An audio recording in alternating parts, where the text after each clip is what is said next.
एक बार की बात है, एक बड़ा ही सुंदर राज्य था। उस राज्य में बस शेर ही शेर रहते थे।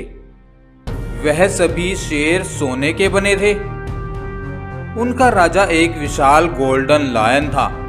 वह जादुई शक्तियों वाला था और बहुत ही ताकतवर था।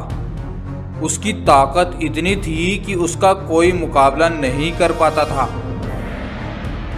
वहीं एक शैतान जादूगर भी रहता था। वह उस गोल्डन लायन की शक्तियों को छीनकर पूरी दुनिया पर अपनी हुकूमत चलाना चाहता था। एक दिन वह शैतान जादूगर सोचता है, वह गोल्डन लायन बहुत ही ताकतवर है और उसकी सेना भी बहुत बड़ी है। मुझे भी उसके जैसी ही एक सेना बनानी होगी, तभी मैं उसकी शक्तियां छीन पाऊंगा। अब वह सेना बनाने के लिए पृथ्वी पर आता है और एक जंगल में कई सारे शेर एक साथ अपना भोजन कर रहे होते हैं। तभी वहां पर वह जादूगर पहुंच जाता है। वह जादूगर उन सभी शेर के ऊपर अपनी जादुई शक्ति का इस्तेमाल करता है और उन सभी शेर को अपना गुलाम बना लेता है और फिर वह उन सभी को लेकर वहां से गायब हो जाता है और अपनी दुनिया में पहुंच जाता है। फिर वह सभी शेरों को शैतानी शक्तियां देकर ज़ॉम्बी शेर बना देता है। हा, अब मैं ऐसे ही एक एक करके पृथ्वी से शेरों को उठा लाऊंगा और एक बड़ी सेना बनाकर उस गोल्डन लायन को मारकर उसकी सारी शक्तियां छीन लूंगा। हा। उधर वह जादूगर अपनी दुनिया में पहुंच जाता है। हा। अब मेरे पास बहुत बड़ी सेना हो गई है। अब मैं उस गोल्डन लायन को हरा सकता हूँ। मैं आ रहा हूँ गोल्डन लायन। वहीं पृथ्वी के एक जंगल में एक शेर और बाघ मानव रहते थे। वह दोनों बहुत ही अच्छे दोस्त थे। दोनों जंगल में एक साथ घूमते थे। बाघ मानव शेर की पीठ पर बैठकर सवारी करता था और दोनों बहुत ही खुश थे। बाघ मानव जादुई शक्तियों वाला था, लेकिन उसे इस बात का जरा भी घमंड नहीं था। एक दिन शेर अकेला ही शिकार पर निकला होता है कि वह शैतान जादूगर उसी जंगल में आ जाता है और उस शेर को अपना गुलाम बनाकर वहां से ले जाता है। ये सब एक बकरी देख लेती है। वह भागी भागी बाघ मानव के पास जाती है। सुनो बाघ मानव, एक शैतान जादूगर महाराज शेर को पकड़कर अपने साथ ले गया है। क्या कहा?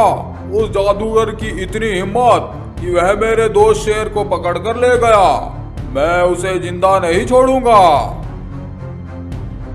फिर वह शैतान जादूगर अपनी सेना के साथ गोल्डन लायन की दुनिया में पहुंच जाता है।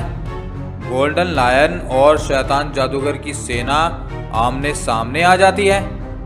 उधर पृथ्वी लोक पर वह बाघ मानव अपनी शक्तियों से सब माजरा जान लेता है। अरे मेरे दोस्त शेर की जान खतरे में है, मुझे जल्दी से जाना होगा।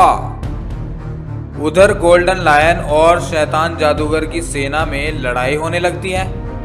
वह शैतान जादूगर बहुत ज्यादा शक्तिशाली हो गया था और वह और उसकी सेना गोल्डन लायन और उसकी सेना को कैद कर लेते हैं। गोल्डन लायन, जल्दी से मुझे अपनी सारी शक्तियां दे दो, नहीं तो मैं तुम्हारी पूरी सेना को खत्म कर दूंगा। नहीं, मैं ऐसा नहीं करूंगा। चाहो तो तुम हम सबको मार डालो, लेकिन हम तुमको ये शक्तियां देकर इस दुनिया को मुसीबत में नहीं डाल सकते हैं। तो फिर मैं अपने साथ आए इन सब शेरों को मार डालूंगा। ये सब मेरे वश में है और ये सब निर्दोष प्राणी तुम्हारी वजह से मारे जाएंगे। अब गोल्डन लायन सोच में पड़ जाता है। ये कैसी मुसीबत में फंस गया हूं मैं। ये सब शेर तो बेचारे निर्दोष हैं और ये तो कुछ भी नहीं जानते कि ये क्या कर रहे हैं। इनको मैं कैसे मरने के लिए छोड़ दूं। फिर वह गोल्डन लायन उस जादूगर को अपनी शक्तियां देने के बारे में सोचता है और उस शैतान जादूगर से बोलता है, ठीक है, मैं तुम्हें सब शक्तियां दे दूंगा, पहले इन सब शेरों को अपने सम्मोहन से आजाद कर दो। नहीं, पहले तुम मुझे अपनी शक्तियां दोगे, तब मैं सबको आजाद कर दूंगा। गोल्डन लायन के पास अब कोई रास्ता नहीं बचा था। वह शैतान जादूगर की बात मान लेता है और जैसे ही वह अपनी शक्तियां उस जादूगर को देने लगता है, वह बाघ मानव वहां पर पहुंच जाता है और अपनी शक्तियों से उस जादूगर को कैद कर देता है।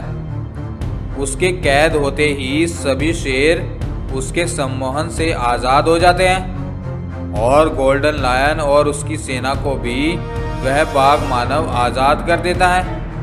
फिर वह गोल्डन लायन उस जादूगर को अपने कैद खाने में डाल देता है।